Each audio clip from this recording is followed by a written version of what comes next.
Hi అండి అందరికీ. అందరూ ఎలా ఉన్నారు? అందరూ బాగుండాలని కోరుకుంటూ ఇంకా మార్నింగ్ అయితే వీడియో ఏం తీయలేదులేండి. ఇంకా మార్నింగ్ పూజ అది చేసుకున్నాను, కానీ ఇంకా ఈరోజు మానేద్దాం అనుకున్నాను. కాకపోతే ఇంకా మనకు అలవాటు అయిపోయింది కదా, ఇంకా అందుకు నేను ఆఫ్టర్నూన్ నుండి తీస్తున్నాను. ఇంకా పన్నీర్ కర్రీ, బెండకాయ కొబ్బరికాయ కర్రీ, సాంబార్ అండి. సాంబార్లో వంకాయ చూసారా, కానీ నేను వంకాయ తిననండి, అస్సలు వంకాయ ఇష్టం ఉండదు. దాన్ని తీసి పక్కన పెడతాను అనుకోండి, మీకు చూపించడం కోసమని వంకాయ వేసాను అనమాట. ఇంకా లంచ్ చేసేసిన తర్వాత స్వీట్కి కూడా లంచ్, నాకు పన్నీర్ కర్రీ అంటే ఇష్టం, అది కూడా పన్నీర్ ముక్కలు మాత్రమే. ఇంకా గ్రేవీ అయితే మాత్రం వేసుకోను, ఓన్లీ అవి మాత్రమే తినేసి స్వీట్కి కూడా అన్నం తినిపించేస్తాను. దానికైతే సాంబారు, బెండకాయ కొబ్బరికాయ కర్రీ వేసి పెడుతున్నా. దానికి కూడా బెండకాయ అంటే చాలా ఇష్టం కదండి, ఇంకా అందుకోసమని అది చూసారా, బొట్టు లేకపోతే స్టిక్కర్ లేకపోతే అస్సలు దాని ఫేస్ చూడలేము. ఇంకా ఏదో స్నానం చేయలేనట్టే ఉంటుందండి, కానీ ఆ స్టిక్కర్లు గమ్ము ఉండట్లేదు కదా, అందుకు పోతున్నాయి.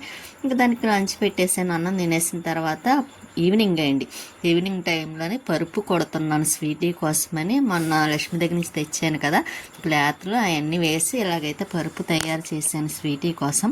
కొత్తదన్నమాట, స్వీటీకి చేసిన కొత్త పరుపు. కాకపోతే ఇప్పుడు వేయను కదండి, అది మళ్ళీ స్నానం చేసి చక్కగా బొట్టు అన్నీ పెట్టుకున్న తర్వాత నెక్స్ట్ డే వేస్తానమాట.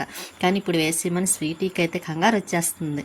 ఇంకా అది వేసే వరకు దానికి ప్రశాంతంగా పడుకోదండి, అది వేయాలి అప్పుడు ప్రశాంతంగా పడుకోవాలన్నమాట. స్వీటీ అయితే మాత్రం మళ్ళీ దానికి పరుపు పని అయిపోయింది కదా, ఇంకా లంచ్ డిన్నర్ పెట్టేస్తున్నాను. నైట్ డిన్నర్ అన్నమాట స్వీటీకి.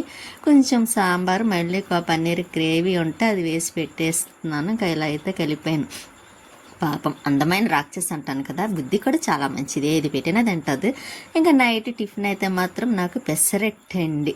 చూసారా, పెసరట్టు ఇష్టం కదా, ఇంకా పెసరట్టు నేను తినేసిన తర్వాత స్వీటీ మాత్రం చూడండి ఎలా చూస్తుందో, ఇంకా పడుకుంటుంది అది కూడా. ఉంటానండి, నెక్స్ట్ వీడియోలో కలుస్తాను.